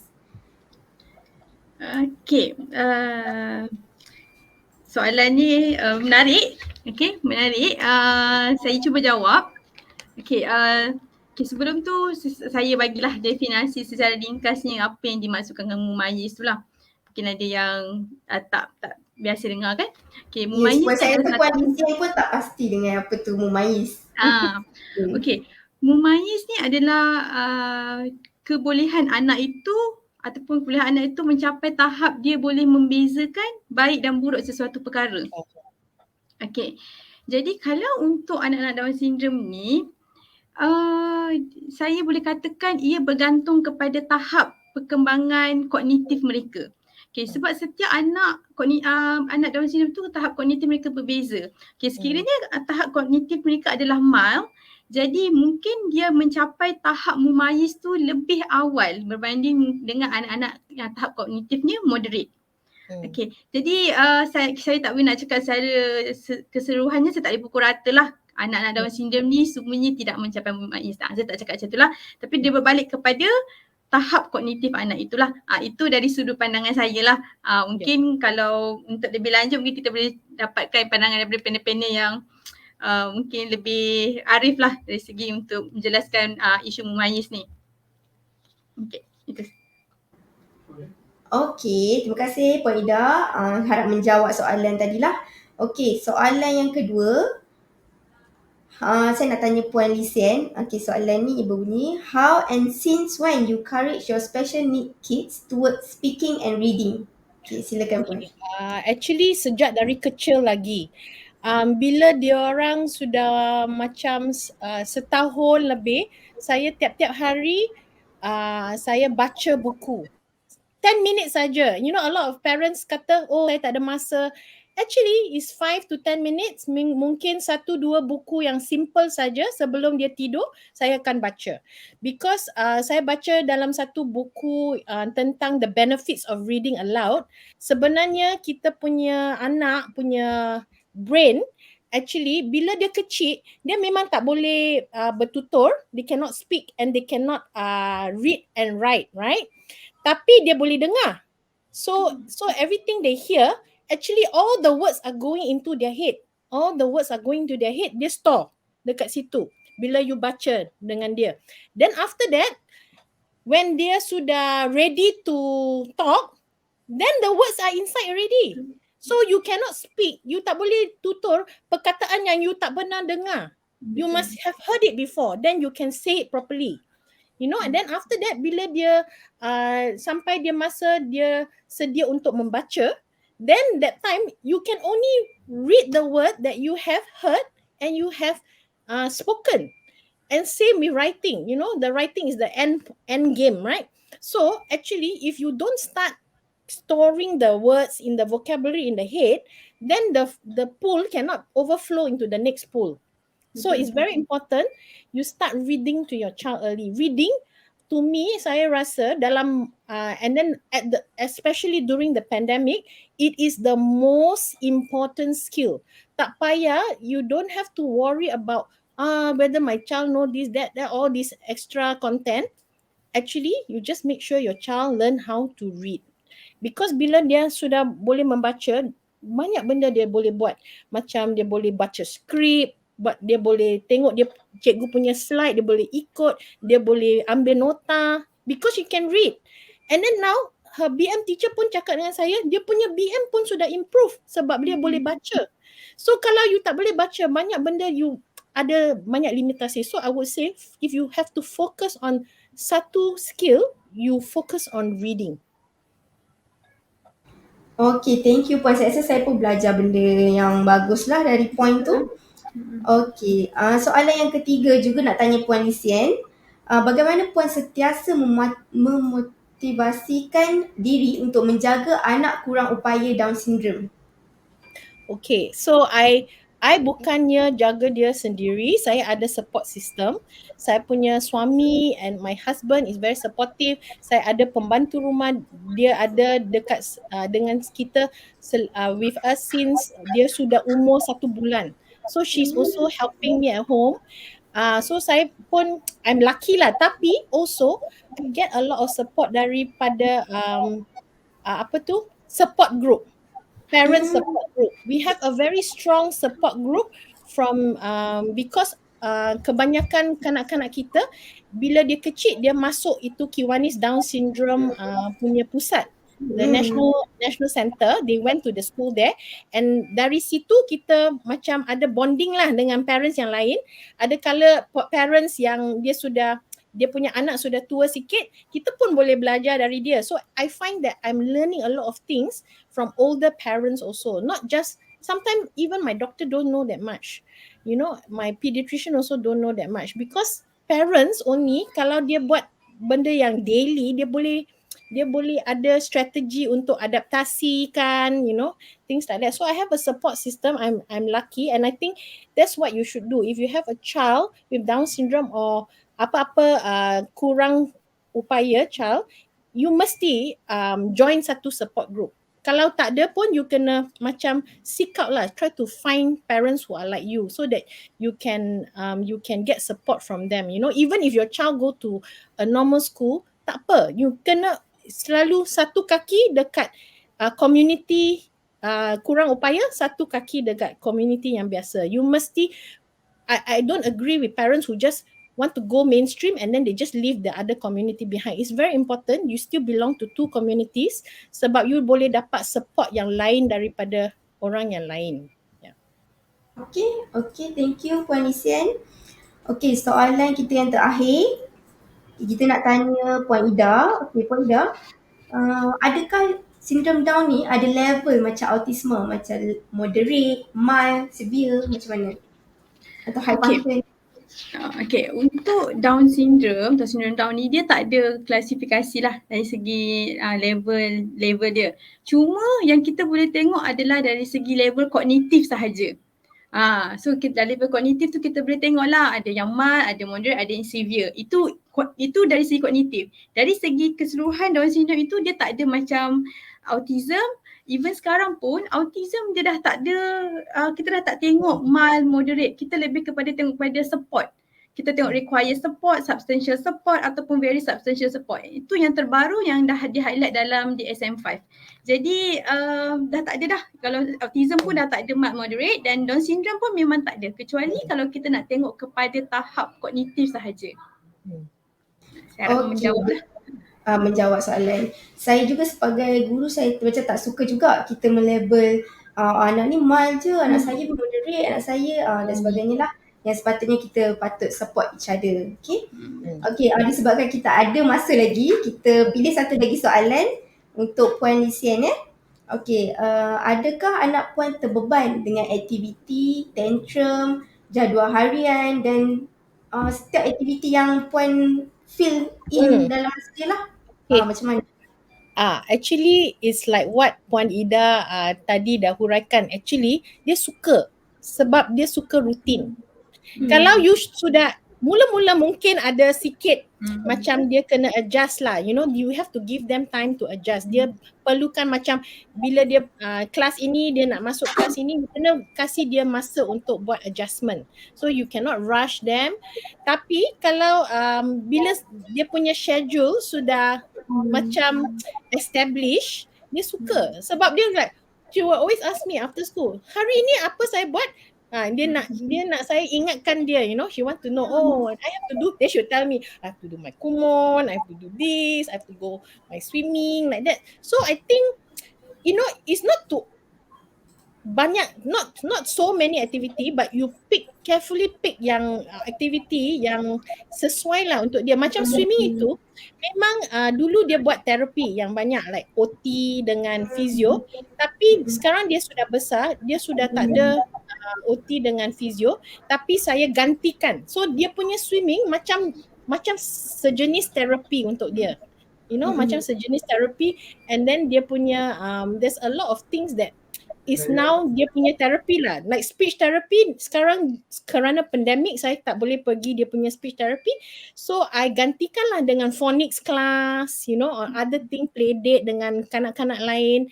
Then I give her a chance to practice her speech. Then kalau saya perlu bantuan, then I will say, okay, ask a speech therapist, boleh tak hari ni kita buat satu sesi untuk like to just correct something that I need to work on.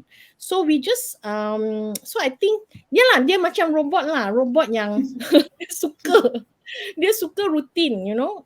So I think you have to come into a routine lah, but don't, I think in the beginning bila dia kecil, saya cuba banyak jenis benda, because that time I pun takut apa akan terjadi pada dia, you know, I'm scared, you know, so I anxious, so I bagi dia cuba banyak benda. But then later on when I'm older as a mother, saya pun rasa okay, benda ni tak sesuai ni, and then I cut down to what I think is more beneficial for her to continue. So currently that's what we continue with lah. Actually dia tak banyak tuition lah. Sometimes a lot of this Mandarin, some of the swimming, and then dia buat sikit dia buat martial arts sebab saya mau dia macam boleh defend sendiri, you know, bila dia sudah besar, things like that. And then phonics because of English.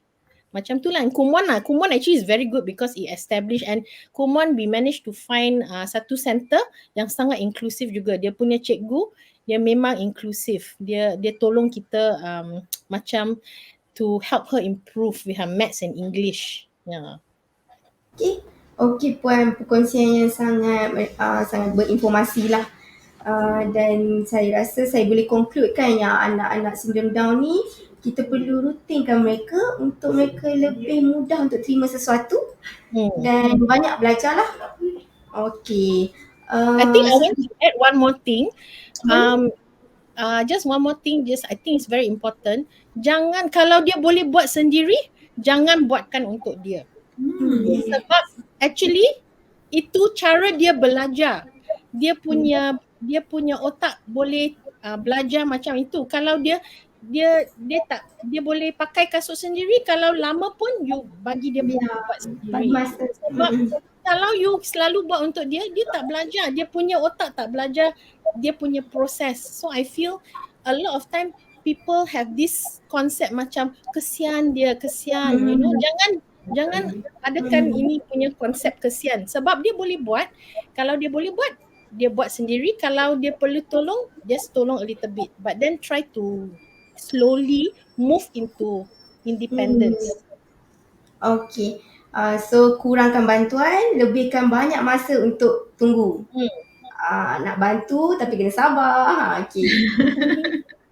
Okay. So kita nak nampak dengan lebih jelas lah, kepentingan inklusif ni bukan sahaja untuk mereka yang berkeperluan khas, bukan sahaja untuk sindrom Down, tapi juga penting untuk anak-anak neurotipikal jugalah. Dan diharap semua dapat membantu, memberi sokongan kepada ke arah inklusif ini. Okey, jadi saya konklusikan bengkel kita hari ini bahawa kesemua anak-anak kita, tidak kira sindrom Down maupun normal, kesemuanya mempunyai potensi sesuai dengan ayat Al-Isra ayat 84 yang menyatakan bahawa tidak ada seorang pun yang dilahirkan dengan kosong potensi. Semuanya ada blueprint dan DNA-nya tersendiri. Semua ada potensi masing-masing. Jadi tugas ibu bapa dan kita semualah adalah untuk mencari di mana potensi itu dan kelebihan dan keistimewaan mereka, dan kita gilaplah.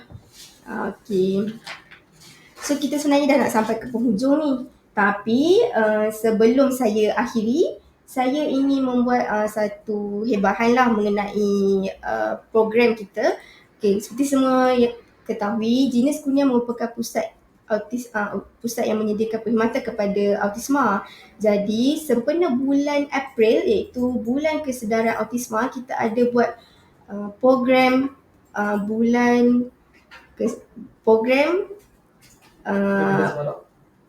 Karnival Semarak Kurnia. Okey, antara aktiviti kita ialah projek 1001 Hikayat Karya Seni Autisma. Okey, kalau boleh, semua penyertaan ni terbuka kepada semua ya.